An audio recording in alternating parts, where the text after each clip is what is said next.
নিজের খেয়াল রেখো। আসছি। দাঁড়াও, কিছু বলবে?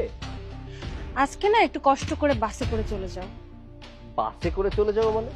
কাছে নিজের গাড়ি আছে, তাহলে বাসে করে কেন যাব? নিজের গাড়ি মানে? এটা তোমার গাড়ি? শোনো, এই গাড়িটা আমাকে আমার বাবা দিয়েছিল আমার সুবিধার জন্য, যাতে আমি কষ্ট না পাই। কিন্তু প্রতিনিয়ত গাড়িটা তুমি ইউজ করে যাচ্ছ, আমি কখনো আমার গাড়িটা ইউজ করতে পারছি না। আজকে এই গাড়িটা তোমার নেওয়া দরকার নেই। আমার বন্ধু বান্ধব আমার জন্য ওয়েট করছে, আমরা সবাই পার্টি করবো, আমার ওখানে যেতে হবে। আচ্ছা ঠিক আছে, বাট এভাবে না বললেও পারতে। একটা কাজ করি না, তোমাকে তোমার ফ্রেন্ডের বাসায় নামিয়ে দিয়ে আমি অফিসে চলে যাব। তার কোনো প্রয়োজন নেই, আমি একা একা যেতে পারবো। আর তার থেকে বড় কথা হচ্ছে, এই গাড়িটা যদি তুমি নিয়ে যাও, তাহলে আমার ফ্রেন্ডরা যদি কোথাও যেতে চায়, বলা তো যায় না, হঠাৎ করে কোনো প্ল্যান হতে পারে, তখন তো আমি আর নিয়ে যেতে পারবো না। তুমি তোমার মতো যাও, আমি আমার মতো চলে যাব।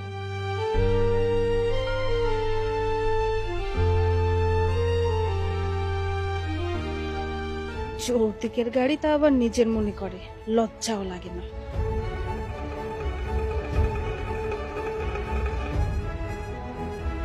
এই তো, বেশিক্ষণ লাগবে না, আমি এক্ষুনি চলে আসছি।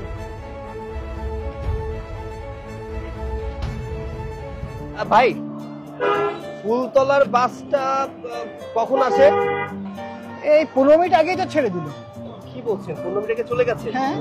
কপালটাই খারাপ, এখন কি করবো? আচ্ছা, পরবর্তী বাস কয়টায়? আচ্ছা 11টার দিকে। 11টা? এখন তো মনে হয় 9:30টার বেশি বাজে। ঠিক আছে, আমি এখন যাবো কিসে? বাইকে করে যাওয়া যায় কিনা? এই যে ভাই, হ্যালো, ওই আমাকে একটু ফুলতলা পর্যন্ত নামিয়ে দিয়ে আসবেন। ওদিক যাবো না ভাই, আমি টাকা বাড়াই দিব, একটু দয়া করে একটু আগাই দিয়ে আসেন। আরে ভাই, বললাম তো যাবো না, লিখে দিতে হবে না। ঠিক আছে।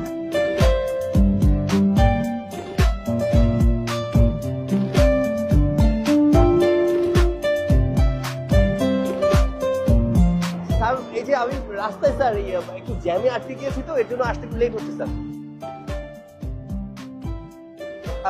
না না স্যার, এমনটা করবেন না স্যার, আমার অনেক ক্ষতি হয়ে যাবে স্যার। স্যার আমি আসছি, কিছুক্ষণের মধ্যে চলে আসবো স্যার। স্যার, চাকরিটাও খাওয়াবো আমি, ভেঙে ভেঙে যাই, রিক্সায় যাই, রিক্সাও তো দেখতে পাচ্ছি না। এই মামা, যাবে? এর সামনে চলো, যাও, একটু ফাস্ট যাও, একটু ফাস্ট যাও।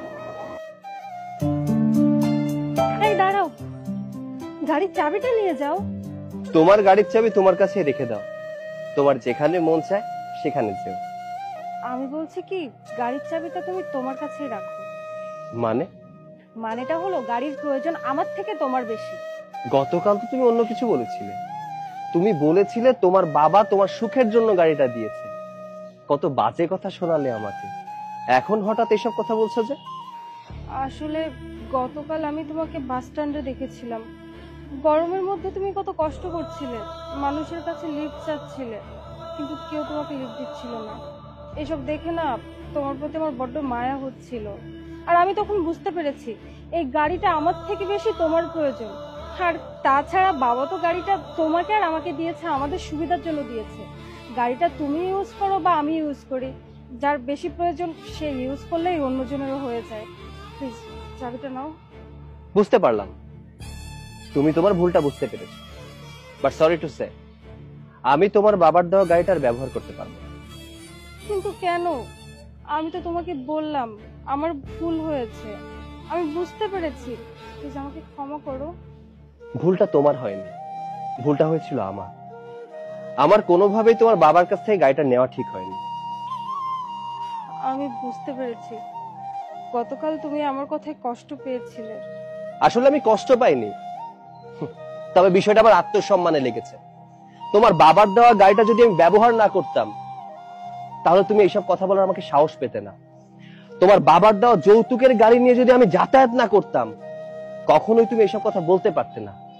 আসলে কি জানো, বউয়ের বাবার দেওয়া কোনো সম্পদ নিয়ে কখনোই বড়াই করতে হয় না, তাহলে বউয়ের কাছে গোলাম হয়ে থাকতে হয়। প্লিজ সৈকত, এভাবে বলো না, আমি সত্যি বলছি, আমি তোমাকে ছোট করার জন্য কিচ্ছু বলিনি, আমি তো শুধু। দেখো মনি, তোমার বাবা তোমার বিয়েতে আমাকে যে গাড়িটা দিয়েছে, এটা শুধুমাত্র তোমার সুখের জন্য দিয়েছে। আমি কখনোই এই গাড়িটা নিতে চাইনি, কারণ ওটা যৌতুকের গাড়ি। আমার বাবা মা কখনো যৌতুক নিয়ে আমাকে শেখায়নি। তোমার বাবা জোর করেছিল বিধায় আমি গাড়িটা নিতে বাধ্য হয়েছিলাম। তোমার বাবা তোমাকে অনেক কষ্ট করে মানুষ করেছে, বড় করেছে, শিক্ষিত বানিয়েছে।